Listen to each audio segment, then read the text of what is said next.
where the professionals are on the other side. The British Psychological Society and all the other psychological bodies in the country wrote to the press recently, and they said they call on you to immediately suspend the benefit sanction system. We see evidence which links sanctions to destitution, disempowerment and increased rates of mental health problems. Vulnerable people with multiple and complex needs are being disproportionately affected. Now, I think by what you're doing. I think the task for us...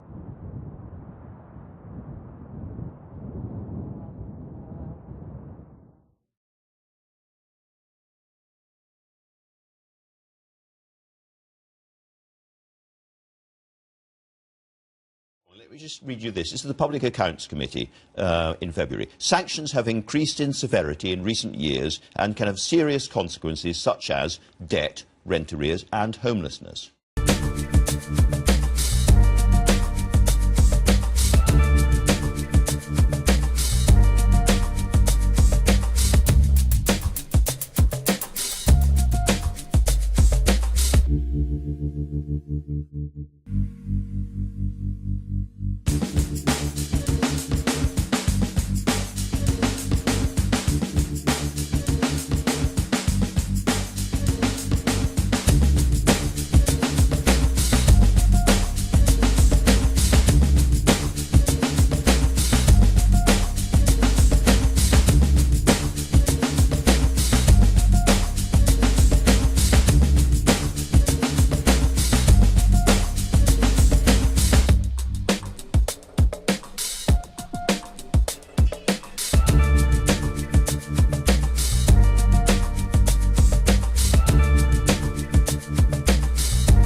what's happened last week was that there was a chemical attack by the Assad regime on its own people, and what we're doing now is tabling a resolution in the UN Security Council. There's going to be a chemical weapons inspection group investigation into exactly what happened, and after that, of course, if we can find people, whether they are Syrians or whether they are Russians who are associated with the Syrian military operation, it is, in my view, wholly appropriate that they should face economic sanctions or sanctions.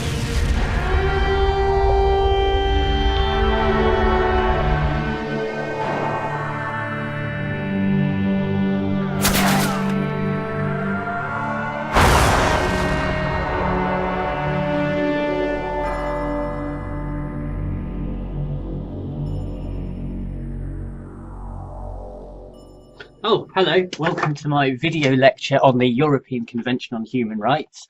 For those of you who attended my lecture, this is basically going to be a short summary, but we're going to cover the same issues. So looking at the different articles, also looking at different types of rights. So you might remember absolute rights are the strictest, then limited, and then finally qualified rights as well. But before we do that, we're going to look at the history of the convention. So let's get into that straight away. So the background to the convention comes from two key sources, in particular World War II, where the human rights abuses committed during that, in particular thinking about the Holocaust, but also the British abuses such as the bombing on Dresden and the Soviet states' human rights abuses against their own people. The idea being that in order for this not to happen again, we need to have a convention to prevent these human rights abuses. The other idea behind the convention is more politically motivated. So the map on the right shows the USSR after World War II. So you can see it's taken over much of Eastern Europe. And the idea was that there needed to be a union on the west of Europe to effectively counteract Soviet influence. And a good way of doing this was to have a group of nations who were committed to human rights. Two key figures involved in the establishment of the convention. On the left, we have Sir David Maxwell Fyfe, who was a prosecutor against Nazi war criminals, so he knew about the atrocities firsthand committed. And on the right, we have Pierre-Henri Taitgen, who was a French resistance fighter, and so he knew a lot about sort of Nazi governance. With this in mind, the convention was based on the Universal Declaration on Human Rights, which was an American concoction created after World War II, and so it's slightly followed that. In some areas it's a bit more expansive, in some areas it's less expansive, but it's basically the European version of that. So it was signed in November 1950, and it actually came into force in September 1953.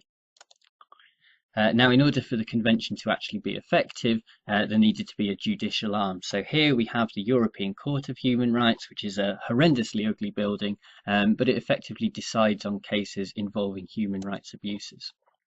So we can have applications by individuals, so you as a citizen of a member state could bring a case against the country. States also sometimes bring cases against other states. Now this doesn't happen very often because of the potential diplomatic fallout that would occur, but it's still possible that it could happen, so we'll see later that there are examples of that. Advisory opinions are also things that the court can issue. The idea behind this is if there's a particular right or an issue that comes up, and the court wants to give an indication on where it stands on a particular issue, then it can do that by issuing an advisory opinion. Now the man on the right there is Paul Mahoney. He's the UK judge to the European Court of Human Rights, so each member state gets its own judge. We're talking here about the Council of Europe, and this is made up of about 47 member states, including places like Russia and the Ukraine. So it's much bigger than the EU, for example, includes a lot more states within it. These judges serve a non-renewable 9-year term. They have to be of high moral character and normally also have to have previous judicial experience within their own country. So there's a number of different ways that the court can actually sit. Committees are very small, made up of only 3 judges, and they basically decide on the admissibility of cases. So what they're asking here is, does the case actually concern human rights abuses? And if it does, can it actually move forward? If it does move forward, it goes to a chamber which is made up of 7 judges, and they actually decide on the case. So has there been an abuse of human rights in this situation? Particularly important cases can be moved to a grand chamber, so this is kind of like an appeal process within the court, and particularly sensitive or controversial issues, or even issues that come up quite regularly. This is a good way, because there's 17 judges involved, of getting an authoritative decision on a particular matter. Now, in the UK, there was no right to individual petition until 1966, so the convention came into force in 1953. But you as an individual couldn't actually bring a case until 1966. Now, even after 1966, it was actually quite hard to do this, because you had to exhaust all domestic remedies first. In other words, if you brought a case in the High Court, it would then have to be appealed to the Court of Appeal and then the House of Lords, as it was then, before you could actually go to the European Court on Human Rights. The problem with this is obviously that it would take a lot of time, so we're looking at 4 or 5 years for a case to actually get that far, and it would also be hugely expensive for people as well, so paying lawyers' fees right from the start right through to the end as well. So this was the advantage of the Human Rights Act that came in 1998. The Labour government sought to bring rights home, was the phrase that they used, and it basically gives effect to the convention within UK law. In other words, if you did bring a case now before the High Court itself would be able to apply the convention straight away without having to go through all of the other courts as well. So the Human Rights Act was passed in 1998, and then I put there that it came into force from October 2000. So there's a number of different rights, like I mentioned at the start. We've got absolute rights, limited rights, and qualified rights. So we'll start with absolute rights. And this is basically a right that the state can never impinge or take away. So we've got a couple of examples there. Article 3 is the prohibition of torture. So in other words, you can never be tortured. It can never be impinged. The state can never torture you. It's an absolute right. Similarly, Article 4 is the prohibition of slavery. You can never volunteer to be a slave if you'd want to do that. And similarly, no one can force you to be a slave. The state could never force you to work for free, for example. Limited rights are a little bit different, and they're almost absolute rights, but there's some key exceptions to them. So the best example would be Article 5, which is your right to liberty. So you do have freedom of movement to sort of go around the country, and you shouldn't be impinged by the state in any way. But the exception would be, as the picture suggests on the right, that if you're arrested lawfully, then that is a legitimate breach of your right to liberty. Similarly, prisoners as well, who are serving a custodial sentence, they can have their right to liberty limited in that regard. Article 6 is the right to a fair trial, which again you might think is an absolute right, but where there's particular issues of national security, it might be necessary to hold a trial in secret, for example. So that's the sort of limitation we're talking about there. Qualified rights are rights that are balanced against the interests of society and the rights of others. So in other words, you do have the right on the one hand, but it has to be balanced against it. So these are the most interesting rights, because we're comparing individual rights against societal rights on the other hand. So there's a number of examples that we'll look at in more detail. Article 8 is right to privacy, Article 9 freedom of thought, Article 10 freedom of expression, and Article 11 is right to freedom of assembly. So let's have a look at seeing how these actually work in practice. So I've got Article 11 up here, and paragraph 1 effectively sets out the right as clearly as possible. So you do have the right to freedom of assembly. Now, a bit of a long quote here, but paragraph 2 basically sets up the restrictions. So there has to be a law in place that is prescribed, and there are also a number of different constraints on your right to freedom of assembly. So we've got things like here, the interests of national security, for example. So how does this actually work in practice? Well, we can say that you do have the right to freedom of assembly because that's guaranteed within Article 11.1. But this right can be restricted. So this is where we look at paragraph 2. This is often the formulation for qualified rights. So paragraph 1 sets out the right, paragraph 2 sets out the limitations. So there's 2 conditions that apply. There has to be a law that allows the restriction. So for example, the Public Order Act of 1986. And also one of the following conditions has to apply as well. So we've already talked about the interests of national security, but there's a number of others there as well. So interestingly, we've got protection of the rights and freedoms of others. In other words, you could protest, but obviously it would be unfair to let you protest in someone's front garden, because that would impinge on their right to privacy or right to private property as well. So now that we've sort of got an idea about the different types of rights, let's have a look through some of the convention articles. I'm going to go through from about Article 2 right through to Article 14, and then look at some of the other protocols as well. So Article 2 is your right to life. It's the right to refrain from the unlawful deprivation of life, but it actually goes a lot further than that. So I've put about the duty to investigate there. That includes things like the coroner's court that you might have heard of in the UK. And there's also a positive obligation to avoid the loss of life as well.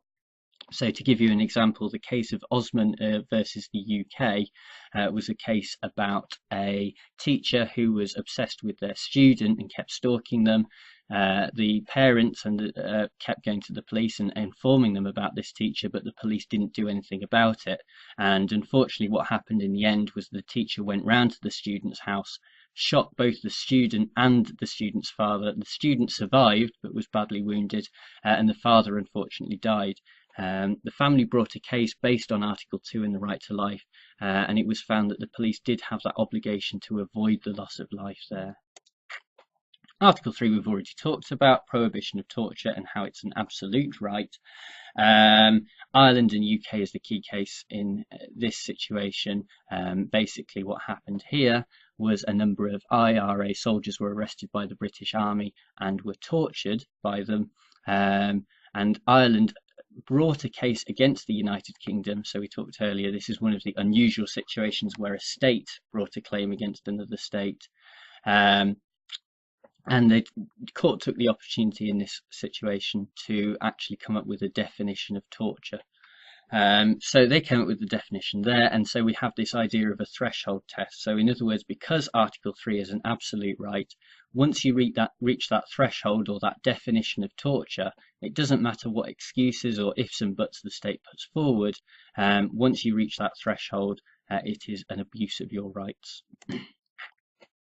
Prohibition of slavery and forced labour seems a bit archaic nowadays, but I've put a case there to show that it is still relevant. Human trafficking is still a major problem within Europe, and something that is important to address. And so a case was brought against Cyprus and Russia by Rantsev in 2010, considering issues of sort of modern day slavery. This is often to do with sex trafficking and things like that. Article 5 is the right to liberty and security. So we've already talked a little bit about this in terms of it being a limited right. I've put there about Article 5.3 as well. So you're entitled to a trial within a reasonable time or release pending trial. So Erdem versus Germany is a case that discusses that further. And the idea behind this basically being that you can't be arrested and then just left to rot in a cell without actually having a trial to prove that you are guilty. Article 6 kind of carries on with this theme, so we've got the right to a fair trial. And Article 6.3c is an interesting one because it raises issues surrounding legal aid. So a lot of people have argued recently that because of the government's legal aid cuts, it's actually an abuse of Article 6 and the right to a fair trial under the convention. Article 7 is an interesting one. It really relates to sort of the rule of law. So this Latin phrase nulla poena sine lege basically translates as there should be no punishment without law. Again, it goes a little bit further than this and argues for a right against retrospectivity as well. What we mean by this is that, say you went out wearing a red hat today, and then the government created a law tomorrow banning the wearing of red hats outside, then you couldn't be arrested for that because it was yesterday when you were wearing the red hat. So, you know, you wouldn't know about the law at that time.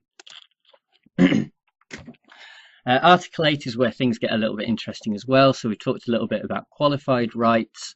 This is sort of bringing up this idea again. So we've got the right to privacy on one hand, but this is balanced against the interests of society on the other. Again, during the years, the court has actually taken the opportunity to go a lot further and expand on these rights. So Malone versus UK, which is from 1985, expands the right to respect for private life to a right to respect for correspondence as well. So things like emails, telephone calls, text messages would all be protected. Malone v UK considered phone tapping, but it's quite an interesting case when you consider it in the light of sort of WikiLeaks and also sort of government retention of data, especially online. Article 9 is freedom of thought, conscience and religion. So we have another balancing act. So you do have the right to freedom of religion.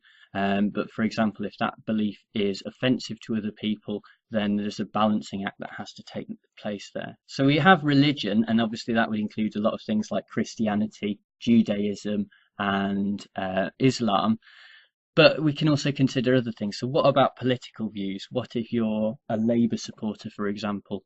What if you're a pacifist? What about minor religions? So I've put Jedi there, which is a bit facetious, but you can imagine that sort of other religions would want to be taken seriously, and do they have the same right to protection? The reason I've put the picture on the left-hand side of the different Muslim headdresses is because in France, these are all banned. And the question before the court was, is it right that these should be banned? And the court used something called margin of appreciation. The idea behind the margin of appreciation is that different countries all have different cultural values. So what is culturally acceptable in the UK might not be culturally acceptable in somewhere like Russia or Italy or Spain. Basically, all countries are different, and the margin of appreciation is a way of respecting that. Now, the court used the idea of the margin of appreciation in this case to basically say France is a secular state, and therefore it is fair that overt displays of religion, such as the hijab or the niqab, could actually be prohibited. It was the idea that they put forward was that it was to do with the promotion of a cohesive society. So these things should be banned in order to promote a cohesive society in France, which is a non-religious country, or secular country, I should say. Article 10 is freedom of expression. So it's massively important within a democratic society. So it's really important that people's views are allowed to be expressed, the idea of political plurality, and it's a lot to do with sort of newspapers as well, so they should be allowed to sort of publish what they like, other things like books as well. Now obviously this is a qualified right, so controversial or offensive views may not be allowed. Pro-Life Alliance versus BBC was a case that came up during the 2001 election. The Pro-Life Alliance were a group that campaigned against abortions, and they wanted, as part of their political broadcast for the 2001 election, to show images of aborted fetuses and other disturbing images. Now, obviously, the BBC sort of prevented that because they didn't want that on at a sort of maybe 7 o'clock in the evening when children might still be watching it, and it might sort of be offensive to some people that they were showing that. And so they brought a case and were successful against the Pro-Life Alliance, saying that, okay, you do have freedom of expression, but that should be limited where your views are, where your expression is particularly offensive.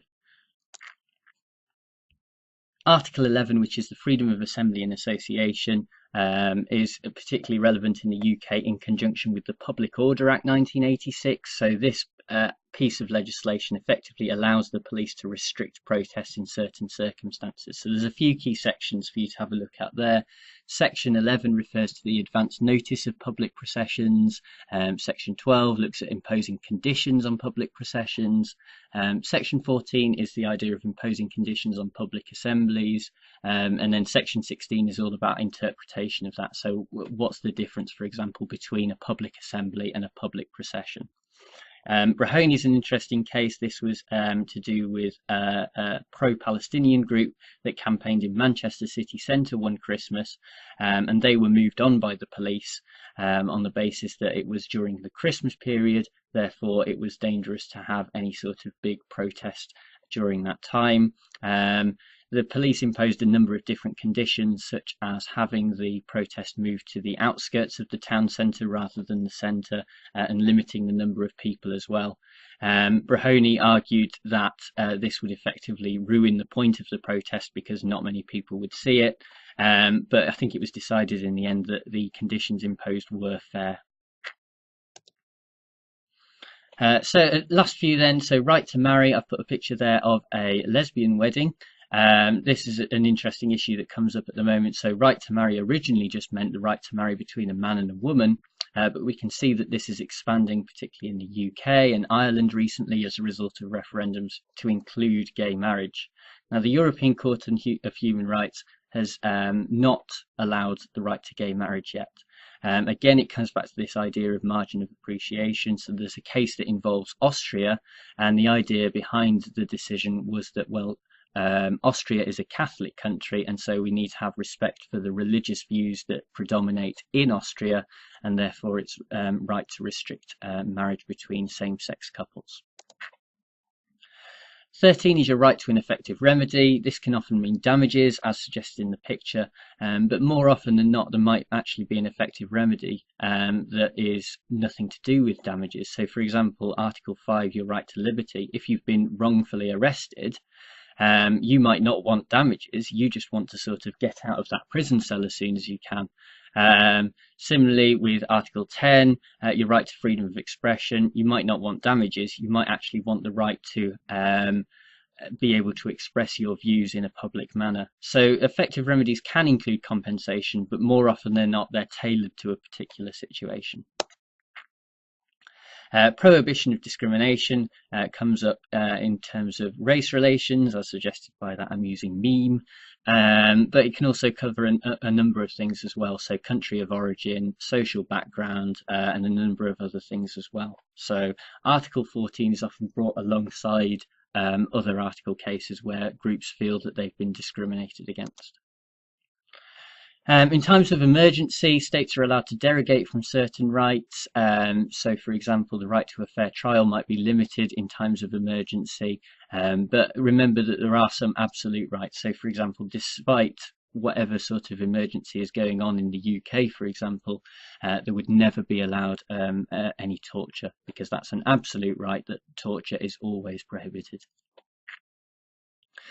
So finally, just before I finish, there's a number of protocols to sort of look at as well. So right to fair and free elections is important in Protocol 1, peaceful enjoyment of property, right to education. So free and fair elections also includes the right to vote as well. The right to education goes up to secondary level, but doesn't include the right to university education or higher education. So that's why you would pay your £9,000 fees to me. Protocol 7 is the right to appeal in criminal cases, looking at different things between there. Equality between spouses is also important as well.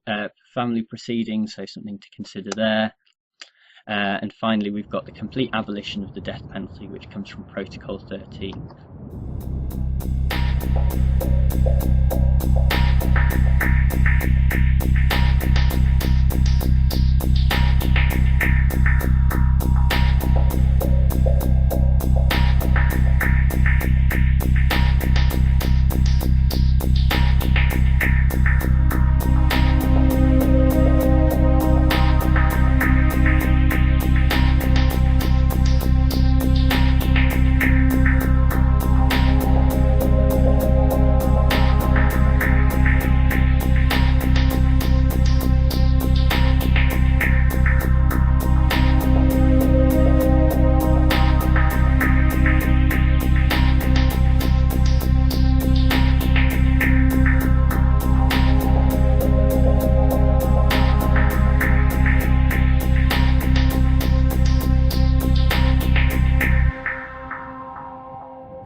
Don't open the front door. Okay, don't open the front door. You're going to bring the smoke in. Okay.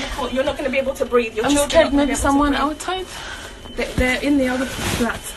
Are you sure? They've gone into the other flat that was open. Listen, you have your children. Okay. Standing near the door. The smoke is not going to help you. Okay. Yeah. Okay. Just where's your husband? In Egypt. No, that's okay. Well, this is to the left. There's too much smoke here. You're not going to feel good. Okay. There's too much smoke here. Okay. Okay, I'm not opening it. الله لا إله إلا الله في حريق في العمارة لا حول ولا قوة إلا بالله العلي العظيم يا الله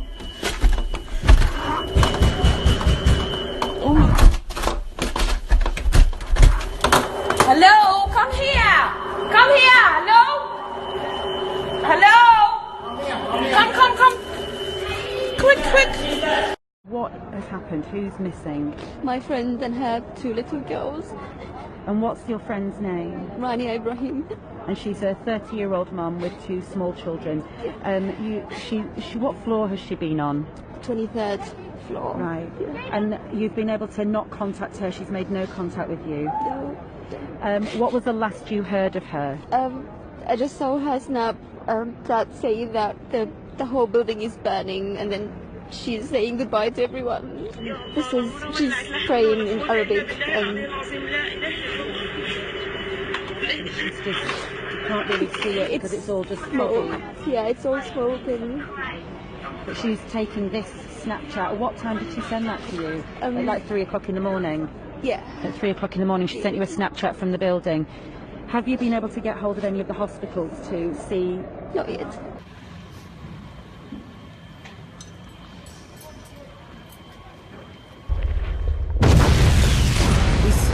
This was really horrific. There's people who were jumping out of the plane. There's a man who threw 2 of his children.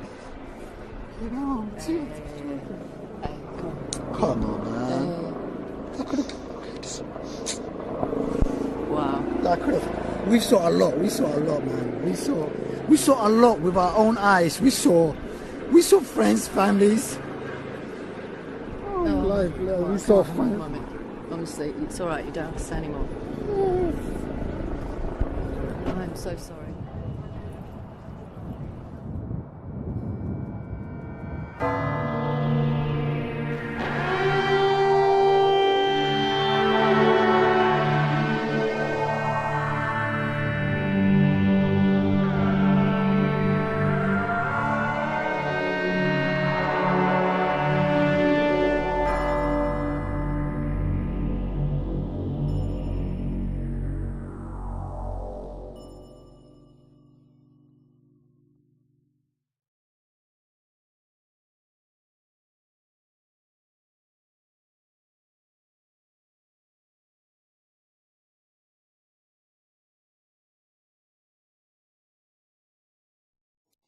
This was actually the journey that I made to Aleppo during August, around the 14th of August. This is the road leading into Aleppo. This is what our government, our regime, has reduced this country that has more civilization and culture and heritage than we can even begin to imagine. This is what it's been reduced to. This is just a very brief glimpse of what this country has been reduced to by our government's intervention, our regime's intervention into a sovereign state. This is the road leading into Aleppo, the Aleppo that is now on all your news channels and is being hugely misreported by state-aligned media. This is a familiar view in Syria right now. Decimated towns and villages, not by the Syrian Air Force and the Russian Air Force bombing, as you hear, but majority by the terrorists, the mercenaries, the militants, hell cannon fire, shells, and Grad missiles that they've now been supplied, particularly in the north of Syria.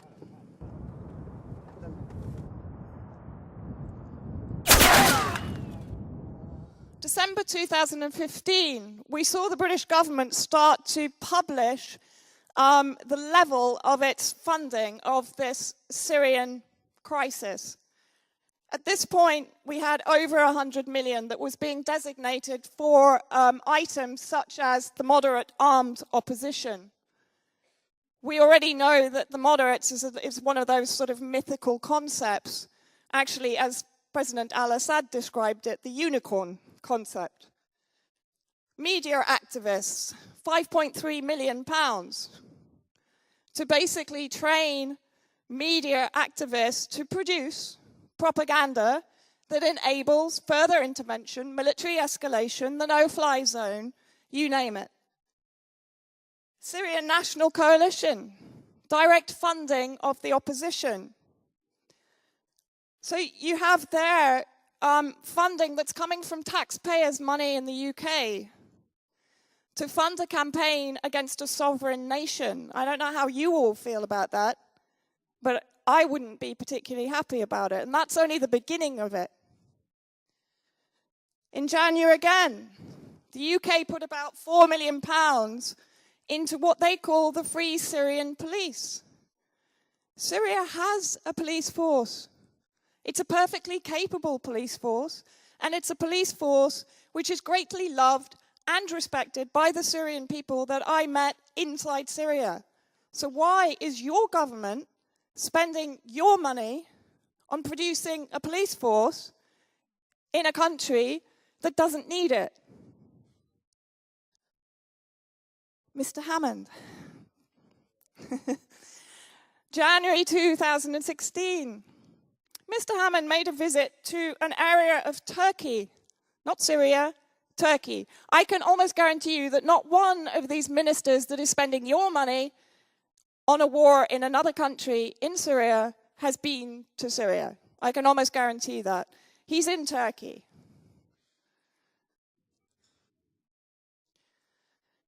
Now, the wording here that is very important. He visits the Syria Civil Defense. I'll come to that in a bit. The White Helmets. Now, many of you may have already seen my work and read my work on the White Helmets. I will be kind of running through it again, so for those that don't know too much about it, I'll run through it again.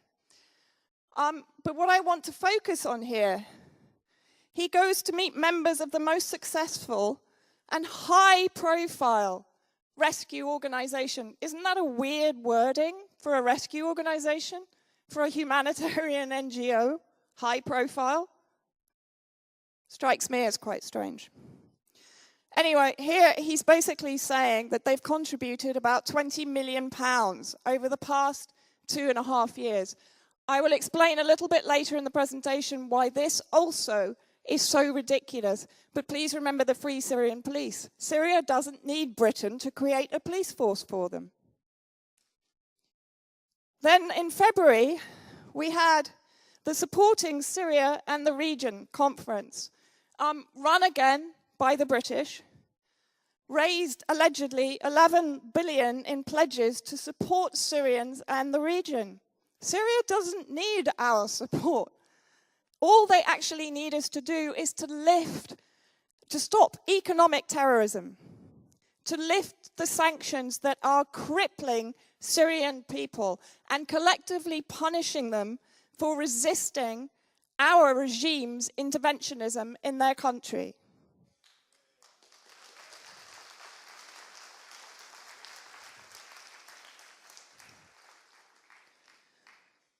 And at this conference, the UK invested an extra 1.2 billion of taxpayers' money to support Syria. As I said, Syria does not want Britain's support. It actually wants Britain to get its terrorists out of Syria and to leave Syria to manage its own affairs without foreign meddling. Hi folks, I'm here in Gaziantep, or near Gaziantep, at a huge refugee camp, which is one of the camps that is being supported by the UK. People don't realise we're giving about £2.3 billion in aid to Syria.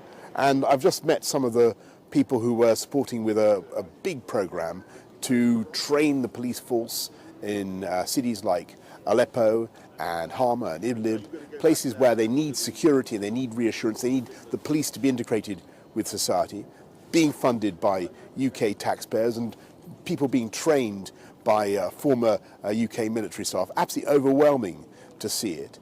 And of course, a mine-clearing operation being done by the White Helmets. Now, these are fantastically brave people who go to the site of explosions and pull people from bombings. They pull people from the rubble. One of the most sickening things now, of course, is that the Russians and the regime are double tapping. As soon as the White Helmets come to the site and start to rescue the wounded and take them away, they bomb again. And I think that is absolutely unthinkable and outrageous way to behave. But they are fantastically brave, these White Helmets. I'm proud to say we're giving them another, I think, £32 million of funding as part of a wider £65 million package for non-humanitarian aid. So it's basically All right, enough.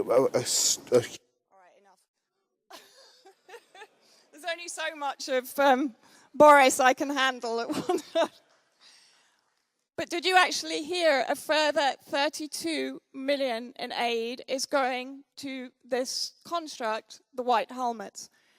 Then let's have a look at where all of these organizations, I'm going to focus on the White Helmets today because basically it's a very good demonstration of what Britain is doing. But the White Helmets are not the only concept that they're working on to replace and eradicate the Syrian state institutions.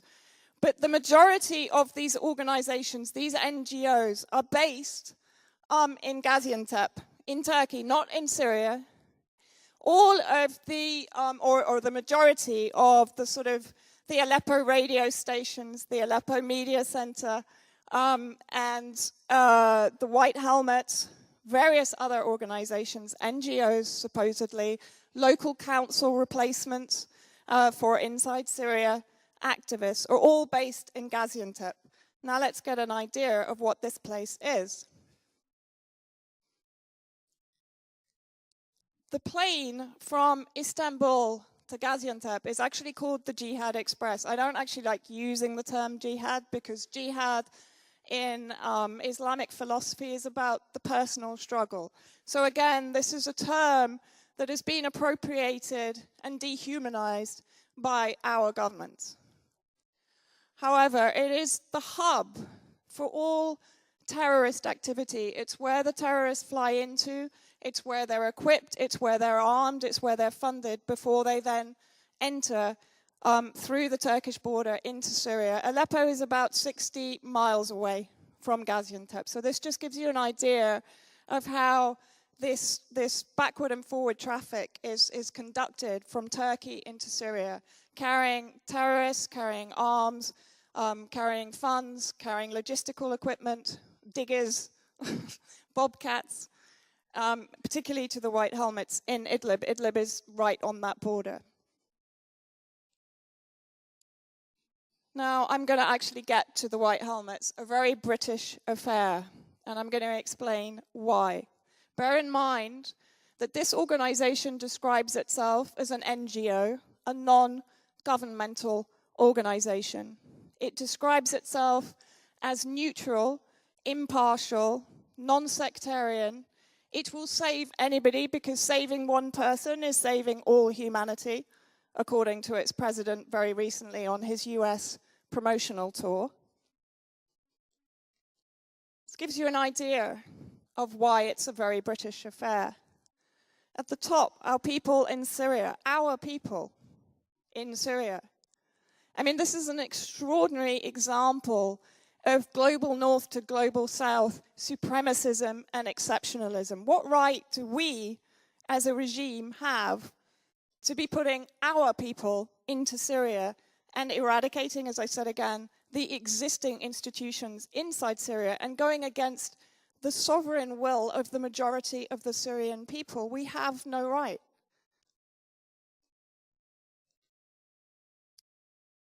This is an organization chart that the UK column very kindly put together for me. Thank you, Mike. In the center, the White Helmets. To the left, you see James Le Mesurier. James Le Mesurier is a British maverick. He's what I would call the James Bond of this entire network. He's an ex-British military, Sandhurst trained, very high-level operative.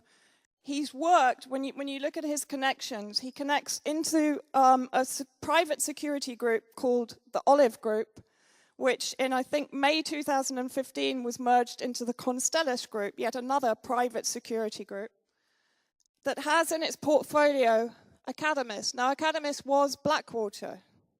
You may recognize the name Blackwater. You may also know the fact that under Bush, Blackwater was basically taken on board as the outreach assassination agent for the CIA. But equally under Obama, Obama gave it $250 million to continue outsourcing assassinations from the CIA to Blackwater in order to distance the government and the CIA and the deep state from any assassination projects. James Le Mesurier has also operated in areas such as Kosovo, Iraq, Palestine, Yemen, Afghanistan. This is a very high-level operator who has been in the right place at the right time whenever Britain has been involved in an illegal intervention in a sovereign state. He created the White Helmets in 2013. He was brought in to train them. So an ex-military trainer was brought in to train a humanitarian organization that is being funded not only by the British government is the primary funder.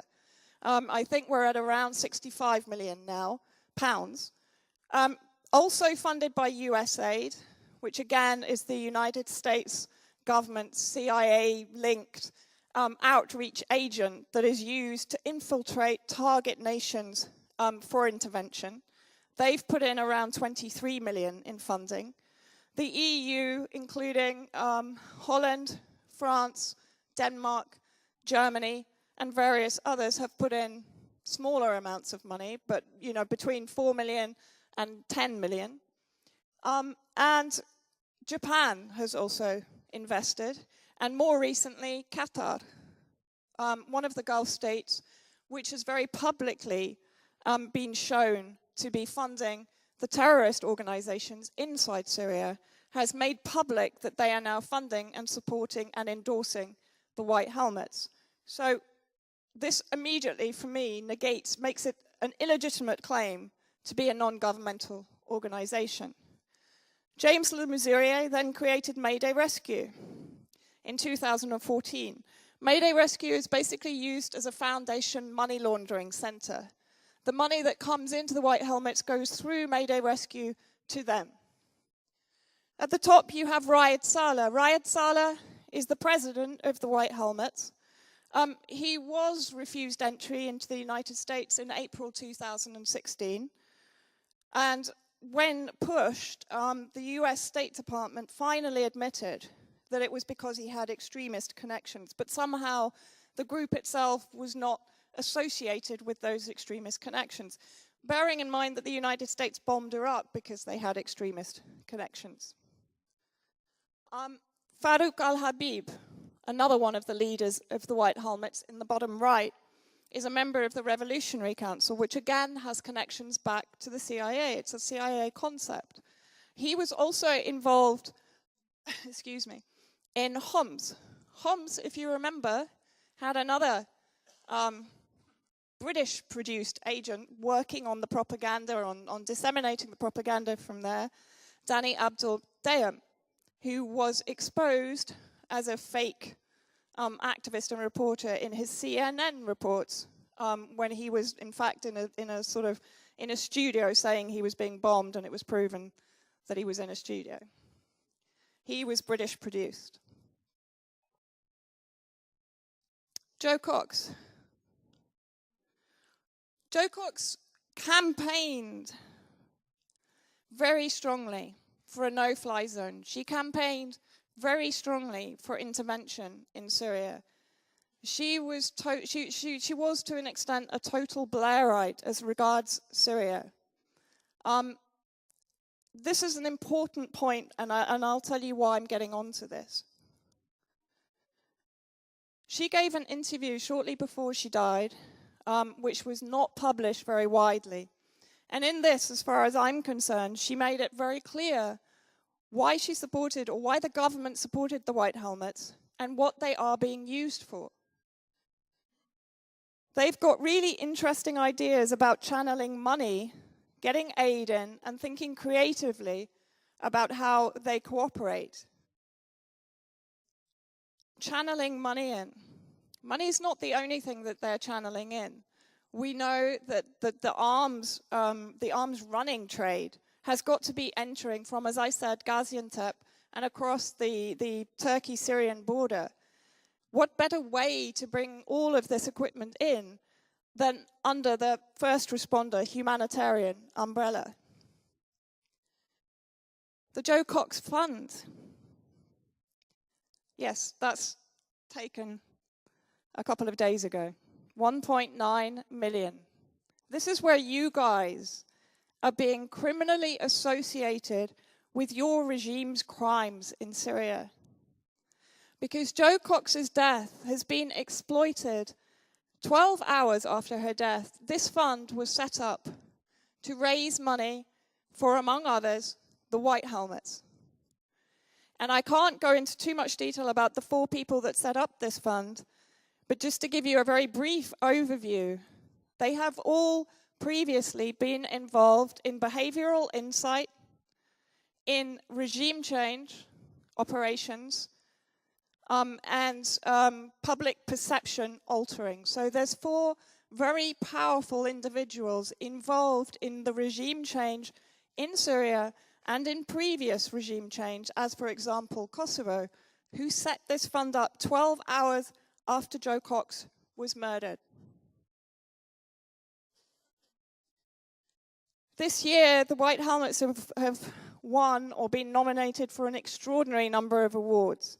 Some of you might have been following the Nobel Peace Prize campaign, which was run on behalf of our state-aligned media to promote the White Helmets for the Nobel Peace Prize, ending, I think, with the Telegraph on the morning of the Nobel Prize announcement, virtually threatening that if the White Helmets didn't win this award, it was an endorsement for Putin to further escalate violence in Syria. They failed on the Nobel Peace Prize, and that's a very important point because I think that was true truth to power. You, the public, rose up against this obscene parody that's going on here, and you protested. On every single social media site, on every single media site, The Guardian couldn't actually censor the comments fast enough. These are the images that you're very familiar with of the White Helmets rescuing. However, they're always rescuing children. Where do these children come from? And where are they going? And why are these children repeated? In other words, why do you see the same child repeated in different incidents, always the same format of photograph? White helmet running towards the camera with the child. I will just raise this question. Where do these children come from? There are 200,000 alleged orphans inside Syria. And this organization, the White Helmets, works with a French organization called the Syria Charity that has been set up to highlight the plight of the so-called orphans inside Syria. Nusra Front has kidnapped thousands, if not tens of thousands of children inside Syria. I am just putting this idea out there. These are the real White Helmets. These photographs are taken from their social media pages. This is who they really are. You will all recognize Omran Daknish. However, have a look at this boy on the left. Look at his ears. From a biometric point of view,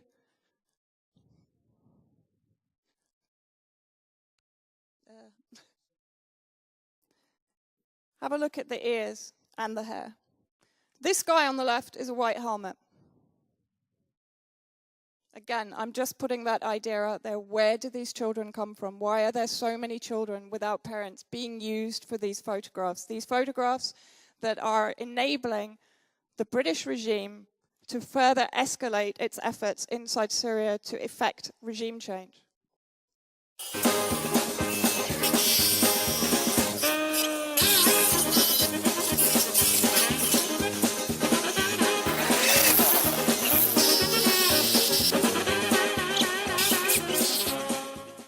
Okay, that was just a brief comic interlude there.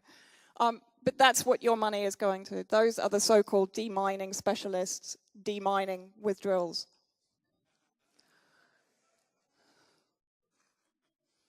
Now this is where, for me, it gets kind of personal, because when I was in Syria, I met with the real Syria Civil Defense. This organization has been in existence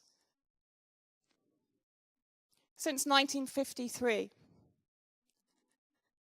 These groups, these crew members, are based throughout Syria, and they work tirelessly and without any funding whatsoever under our government's economic terrorism, under illegal sanctions, to the point where when I was in Aleppo, they told me that one of their crew members, Mohammed Ibish, aged 36, had died in one of the terrorist chemical attacks on Western Aleppo. Why? Because he didn't have a gas mask. They are unable to replace equipment, so he was working with a paper oxygen mask under a chemical weapon attack. He was overwhelmed by the fumes and he died during the operation. They are a member of the ICDO, the International Civil Defense Organization. In fact, they're founder members. Now, just before the Nobel Peace Prize announcement, oddly, the link to the Syrian Arab Republic Civil Defense was sabotaged. When you pressed on the link, it went to the White Helmets. Surprise, surprise. So a number of us called the ICDO. And actually what they told us was very interesting. They said basically that they'd had so many calls and emails from you, the public, to ask why this had happened. But the very important fact that they made is that they do not even consider the White Helmets to be a civil defense organization. The only organization they recognize are the real Syria Civil Defense. And the only organization that the UN recognizes is the real Syria Civil Defense. So we have a very clear case of our regime, our British regime, creating, funding, arming, promoting a completely fraudulent organization that is designed to undermine and supplant an existing humanitarian organization that is working for its own people, so real Syrians working for real Syrians inside Syria, that does not need our involvement in their activity. Simple questions we need to be asking ourselves now. One, our government, our regime, is funding terrorism and shadow state building in Syria with our money, with your money. The UK government is making the British public a party to its crimes against humanity, its terror funding and illegal proxy intervention inside Syria via its emotive crowdfunding schemes, the Joe Cox Fund, among others. The UK government should be prosecuted under its own Terrorism Act 2006.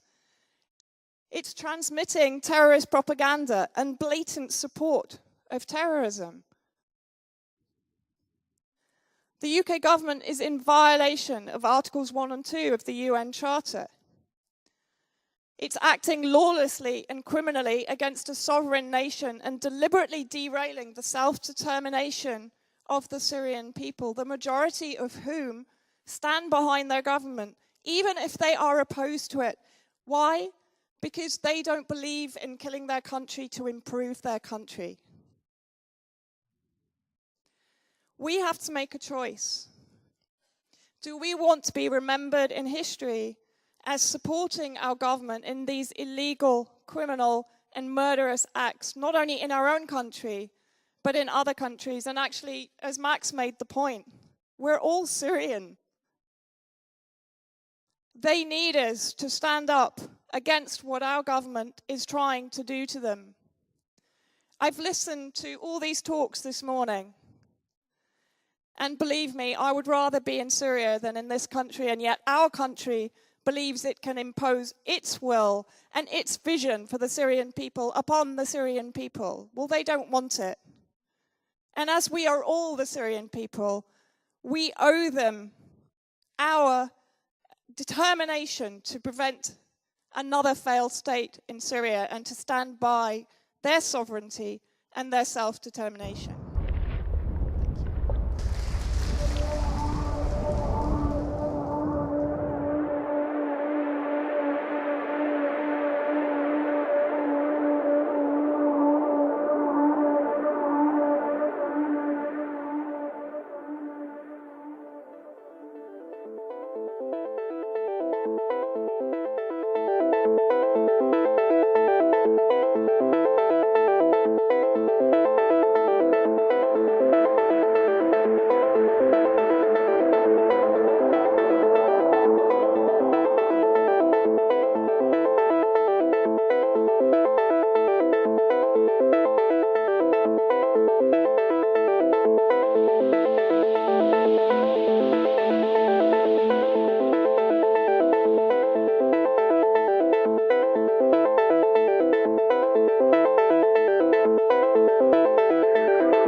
So if you see your name with the title Mr. or Mrs., or they use our name in uppercase, this is back to Admiralty law. The legal fiction is an abstract term to explain a concept, and so is the term straw man. With debt collectors, people assume when a debt collector comes round that they have actual power. They don't. They have no power whatsoever. They only have the power that you give to them. What are you doing? Film this, please. Don't obstruct me. I'm not obstructing you. Right. Show us the warrant. So we don't consent. You need our consent. That's the end of it. Do you mind telling me who you I are? won't tell you anything. So you're a police officer enforcing laws, but you don't know every law, is that right? That's correct. 90% of the crime, or 99% of the crime they perceive that is crime, is actually called victimless crime. There is no victims, and crime can only exist if there is a victim. You know, we've seen police officers more interested in becoming debt collectors and enforcing policies, you know, such as speeding tickets and fines and things like that, because they're easy targets. Once you comprehend the difference between lawful and legal, and ultimately what your legal fiction straw man is, the fear of debt collectors, police, and authority just goes away.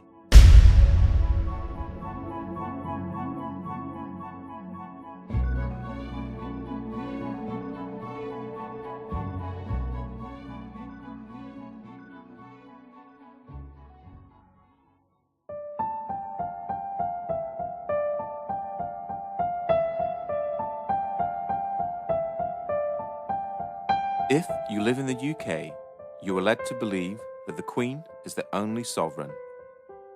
This is wrong. The Queen is given authority through the coronation oath. Her oath was a binding contract between the Crown and the people of this nation. This means that we, the people, gave her her sovereignty. And as everyone knows, you can't give away something you do not possess yourself. That means that each and every one of us is sovereign. We each have supreme independent authority over our own flesh and blood human body. The problem is, we have forgotten we are powerful. We have forgotten that we belong to and are part of one of the most amazing species that to our knowledge has ever existed. We have become media obsessed, and in turn obsessed with our own appearance and the way people think about us. The TV is king, but now that is slipping to the constant need to be in touch with our friends. Everything is about fear. Fear of debt, fear of terrorism, fear of ill health, or fear of climate change. This keeps us thinking that we need our government to protect us and rule us. With all this distraction, it is no wonder that most of us didn't notice the massive fraud that our countries and nations around the world have pulled on us. But as you will learn, government is a creation of man, and a creation of man can never be above man. They always need your consent, and this is where your power really lies. With knowledge always comes power, the power not to fear, the power to take a stand against anyone or any corporation that threatens you. The power to say no. It has been said that you need to know that you're in a cage before you can escape from that cage.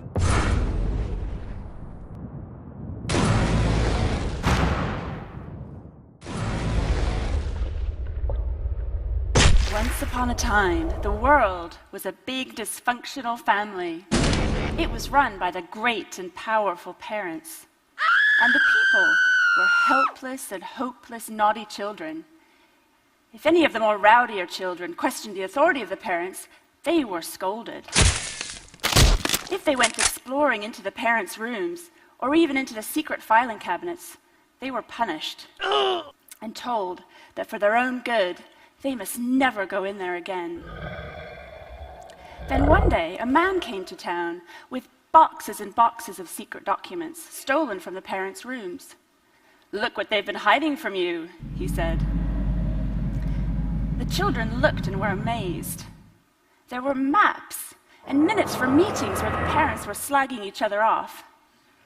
They behaved just like the children. And they made mistakes too, just like the children. The only difference was Their mistakes were in the secret filing cabinets. Well, there was a girl in the town, and she didn't think they should be in the secret filing cabinets. Or if they were, there ought to be a law to allow the children access. And so she set about to make it so. Well, I'm the girl in that story, and the secret documents that I was interested in were located in this building, the British Parliament. And the data that I wanted to get my hands on were the expense receipts of members of Parliament. I thought this was a basic question to ask in a democracy. It wasn't like I was asking for the code to a nuclear bunker or anything like that. But the amount of resistance I got from this Freedom of Information request, you would have thought I'd asked something like this. So I fought for about 5 years doing this, and it was one of many hundreds of requests that I made. I didn't set out, honestly, to revolutionize the British Parliament. That was not my intention. I was just making these requests as part of research for my first book. But it ended up in this very long, protracted legal battle, and there I was, after 5 years, fighting against Parliament, in front of 3 of Britain's most eminent High Court judges, waiting for their ruling about whether or not Parliament had to release this data. And I've got to tell you, I wasn't that hopeful, because I'd seen the establishment. I thought, it always sticks together, I am out of luck. Well, guess what? I won! Hooray! Well, that's not exactly the story, because the problem was that Parliament delayed and delayed releasing that data. And then they tried to retrospectively change the law so that it would no longer apply to them. The transparency law they'd passed earlier that applied to everybody else, they tried to keep it so it didn't apply to them. What they hadn't counted on was digitization, because that meant that all those paper receipts had been scanned in electronically, and it was very easy for somebody to just copy that entire database, put it on a disk, and then just saunter outside of Parliament, which they did. And then they shopped that disk to the highest bidder, which was the Daily Telegraph.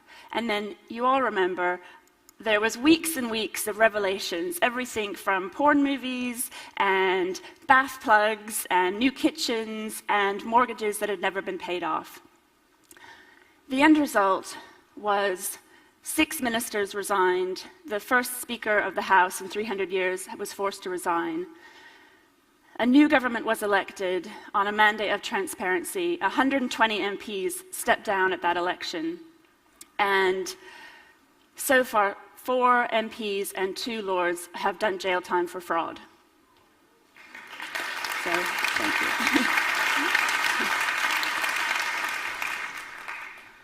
Well, I tell you that story because it wasn't unique to Britain. It was an example of a culture clash that's happening all over the world between bewigged and bestockinged officials who think that they can rule over us without very much prying from the public, and then suddenly confronted with a public who is no longer content with that arrangement. And not only not content with it, now more often armed with official data itself. So we're moving to this democratization of information. And I've been in this field for quite a while. Slightly embarrassing admission. Even when I was a kid, I used to have these little spy books, and I would see what everybody was doing in my neighborhood and log it down. I think that was a pretty good indication about my future career as an investigative journalist. And what I've seen from being in this access to information field for so long is that it used to be quite a niche interest. And it's gone mainstream. Everybody, increasingly around the world, wants to know about what people in power are doing. They want to say in decisions that are made in their name and with their money. It's this democratization of information that I think is an information enlightenment. And it has many of the same principles of the first enlightenment. It's about searching for the truth, not because somebody says it's true, because I say so. No, it's about trying to find the truth based on what you can see and what can be tested. That, in the first Enlightenment, led to questions about the right of kings, the divine right of kings to rule over people, or that women should be subordinate to men, or that the church was the official word of God. Obviously, the church weren't very happy about this, and they tried to suppress it. But what they hadn't counted on was technology. And then they had the printing press, which suddenly enabled these ideas to spread cheaply, far and fast. And people would come together in coffee houses, discuss the ideas, plot revolution. In our day, we have digitization. That strips all the physical mass out of information. So now it's almost zero cost to copy and share information. Our printing press is the internet. Our coffee houses are social networks. We're moving to what I would think of as a fully connected system. And we have global decisions to make in this system. Decisions about climate, about finance systems, about resources. And think about it. If we want to make an important decision about buying a house, we don't just go off. I mean, I don't know about you, but I want to see a lot of houses before I put that much money into it.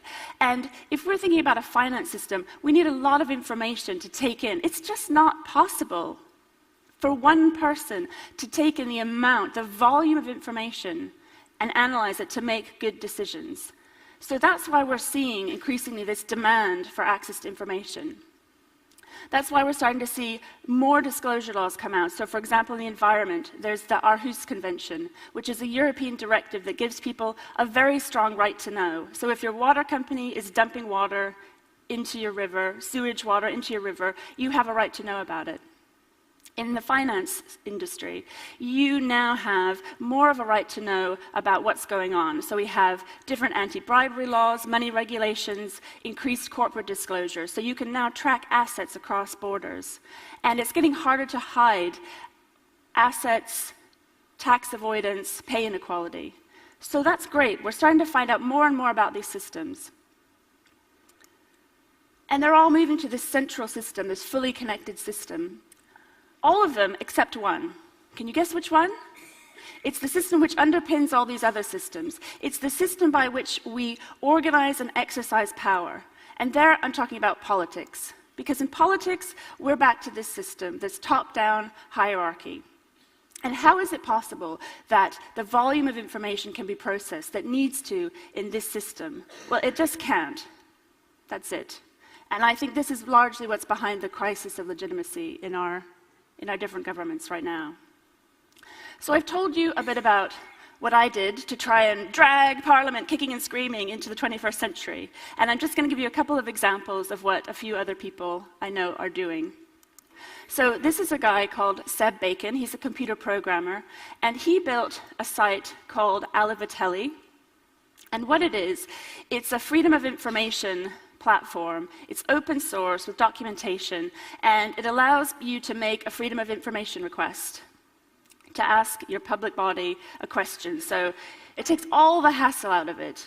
And I can tell you that there is a lot of hassle making these requests. So it takes all of that hassle out, and you just type in your question, for example, how many police officers have a criminal record? It zooms it off to the appropriate person. It tells you when the time limit is coming to an end. It keeps track of all the correspondence. It posts it up there, and it becomes an archive of public knowledge. So that's open source, and it can be used in any country where there is some kind of freedom of information law. So there's a list there of the different countries that have it, and then there's a few more coming on board. So if any of you out there like the sound of that and have a law like that in your country, I know that Seb would love to hear from you about collaborating and getting that into your country. This is Birgitta Jonsdottir. She's an Icelandic MP, and quite an unusual MP. In Iceland, she was one of the protesters who was outside of Parliament when the country's economy collapsed. And then she was elected on a reform mandate. And she's now spearheading this project. It's the Icelandic Modern Media Initiative, and they've just got funding to make it an international modern media project. And this is taking all of the best laws around the world about freedom of expression, protection of whistleblowers, protection from libel, source protection, and trying to make Iceland a publishing haven. It's a place where your data can be free. So when we think about increasingly how governments want to access user data, what they're trying to do in Iceland is make this safe haven where it can happen. In my own field of investigative journalism, we're also having to start thinking globally. So this is a site called Investigative Dashboard. And if you're trying to track a dictator's asset, for example, Hosni Mubarak, he's just funneling out cash from his country when he knows he's in trouble. And what you want to do to investigate that is you need to have access to all of the world's, as many as you can, companies' house registrations databases. So this is a website that tries to agglomerate all of those databases into one place so you can start searching for his relatives, his friends, the head of his security services. You can try and find out how he's moving out assets from that country. But again, when it comes to the decisions which are impacting us the most, perhaps, the most important decisions that are being made about war and so forth, again, we can't just make a freedom of information request. It's really difficult. So we're still having to rely on illegitimate ways of getting information through leaks. So when The Guardian did this investigation about the Afghan war, they can't walk into the Department of Defense and ask for all the information. They're just not going to get it. So this came from leaks of tens of thousands of dispatches that were written by American soldiers about the Afghan war and leaked, and then they're able to do this investigation. Another rather large investigation is around world diplomacy. Again, this is all based around leaks, 251,000 US diplomatic cables. And I was involved in this investigation because I got this leak through a leak from a disgruntled WikiLeaker and ended up going to work at The Guardian. So I can tell you firsthand what it was like to have access to this leak. It was amazing. I mean, it was amazing. It reminded me of that scene in The Wizard of Oz. Do you know the one I mean, where the little dog Toto runs across to where the wizard, and he pulls back, the dog's pulling back the curtain, and don't look behind the screen, don't look at the man behind the screen. It was just like that, because what you started to see is that all these grand statesmen, these very pompous politicians, they were just like us. They all bitched about each other. I mean, quite gossipy, this cables. Okay, but I thought it was a very important point for all of us to grasp. These are human beings just like us. They don't have special powers, they're not magic, they are not our parents.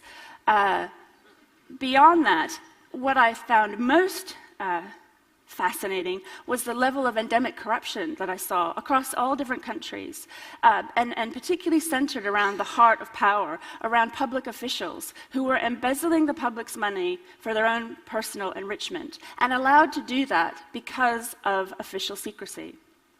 So I've mentioned WikiLeaks, because surely what could be more open than publishing all the material, because that is what Julian Assange did. He wasn't content with the way the newspapers published it to be safe and legal. He threw it all out there.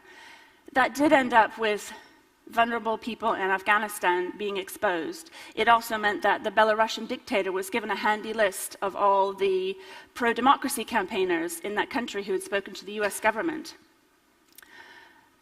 Is that radical openness? I say it's not, because for me, what it means, it doesn't mean abdicating power, responsibility, accountability. It's actually being a partner with power. It's about sharing responsibility, sharing accountability. Also, the fact that he threatened to sue me because I got a leak of his leaks, I thought that showed a remarkable sort of inconsistency in ideology, to be honest, as well. The other thing is that power is incredibly seductive, and you must have two real qualities, I think, when you come to the table, when you're dealing with power, talking about power, because of its seductive capacity. You've got to have skepticism and humility. Skepticism, because you must always be challenging. I want to see, why do you just say so? That's not good enough. I want to see the evidence behind why that's so. And humility, because we are all human. We all make mistakes. And if you don't have skepticism and humility, then it's a really short journey to go from reformer to autocrat. And I think you only have to read Animal Farm to get that message about how power corrupts people. So what is the solution? It is, I believe, to embody within the rule of law rights to information. At the moment, our rights are incredibly weak. In a lot of countries, we have Official Secrets Act, including in Britain here, we have an Official Secrets Act with no public interest test. So that means it's a crime. People are punished quite severely in a lot of cases for publishing or giving away official information. Now, wouldn't it be amazing, and really this is what I want all of you to think about, if we had an Official Disclosure Act where officials were punished if they were found to have suppressed or hidden information that was in the public interest. So that, yes, my power pose. I would like us to work towards that. So it's not all bad news. I mean, there definitely is progress on the line. But I think what we find is that the closer that we get right into the heart of power, the more opaque, closed it becomes. So it was only just the other week that I heard London's Metropolitan Police Commissioner talking about why the police need access to all of our communications, spying on us without any judicial oversight. And he said it was a matter of life and death. He actually said that it was a matter of life and death.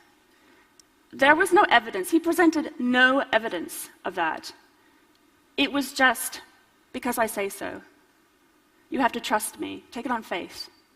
Well, I'm sorry, people, but we are back to the pre-Enlightenment church. And we need to fight against that. So he was talking about the law in Britain, which is the Communications Data Bill, an absolutely outrageous piece of legislation. In America, you have the Cyber Intelligence Sharing and Protection Act. You've got drones now be considered for domestic surveillance. You have the National Security Agency building the world's giantest spy center. It's just this it's 5 times bigger than the US Capitol, in which they're going to intercept and analyze communications traffic and personal data to try and figure out who's the troublemaker in society. Well, to go back to our original story, the parents have panicked. They've locked all the doors. They've kitted out the house with CCTV cameras. They're watching all of us. They've dug a basement and they've built a spy center to try and run algorithms and figure out which ones of us are troublesome. And if any of us complain about that, we're arrested for terrorism. Well, is that a fairy tale or a living nightmare? Some fairy tales have happy endings, some don't. I think we've all read the Grimm's fairy tales, which are indeed very grim. But the world isn't a fairy tale, and it could be more brutal than we want to acknowledge. Equally, it could be better than we've been led to believe. But either way, we have to start seeing it exactly as it is, with all of its problems. Because it's only by seeing it with all of its problems that we'll be able to fix them and live in a world in which we can all be happily ever after. Thank you very much. Thank you.